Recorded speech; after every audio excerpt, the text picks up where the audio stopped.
நம்ம இப்போ வனதுர்க்கை அம்மன் கோயிலுக்கு வந்துட்டோம். கோயில் சின்னதாக இருந்தாலும் 3000 அடி உயரத்தில் ரொம்ப கம்பீரமாக இருக்குது. சாமி சிலையை சுற்றி இருக்க கட்டிடங்கள் எல்லாம் சில வருஷங்களுக்கு முன்னாடி தான் கட்டினது.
இதுதான் மலை மேலே இருக்க வனதுர்க்கை அம்மன் கோயில்.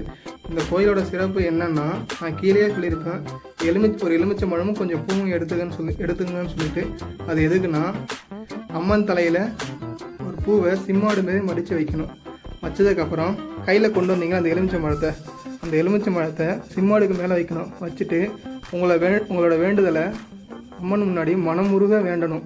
நீங்கள் அப்படி வேண்டனா அந்த எலுமிச்சை பழம் தானாக வலது பக்கம் கீழே விழுந்ததுன்னா நீங்கள் நினச்சது நடக்கும்.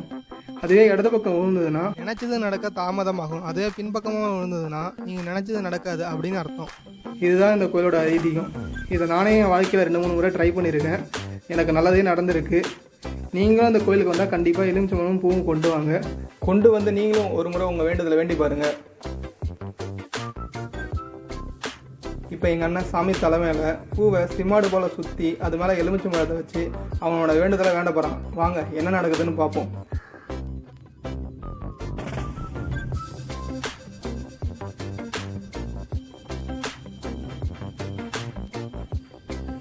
எங்கள் அண்ணன் அவனோட வேண்டுதலை சாமி முன்னாடி வேண்ட ஆரம்பிக்கிறான்.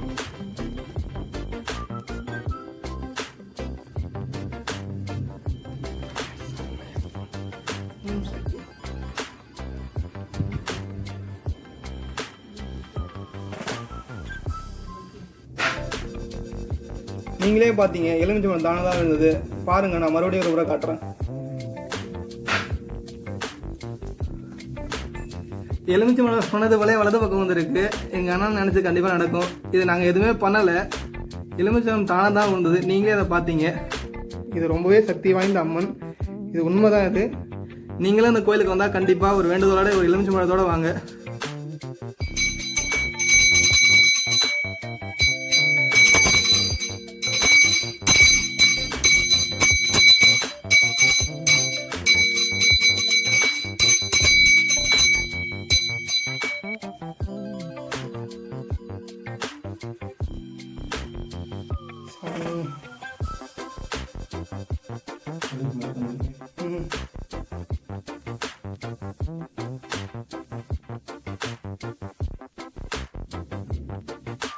இந்த மரத்தில் கல்யாணம் ஆகாதவங்க, குழந்தை இல்லாதவங்க வந்து மஞ்சள் கயிறோ அல்லது தொட்டிலோ கட்டினா அவங்க வேண்டது கண்டிப்பாக நடக்குமா.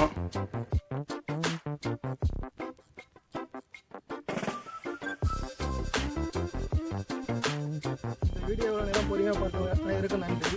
இந்த வீடியோ உங்களுக்கு பிடிச்சிருந்தா லைக் பண்ணுங்கள், கமெண்ட் பண்ணுங்கள், செஞ்சு பசங்க சேனலுக்கு சப்ஸ்கிரைப் பண்ணுங்கள். முடிஞ்சால் உங்கள் நண்பர்கள் அனைவருக்கும் ஷேர் பண்ணுங்கள். அப்போ தான் இந்த இடத்தை பற்றி அவங்களுக்கும் தெரியும், அவங்களும் இந்த கோயிலுக்கு வருவாங்க. நன்றி, வணக்கம்.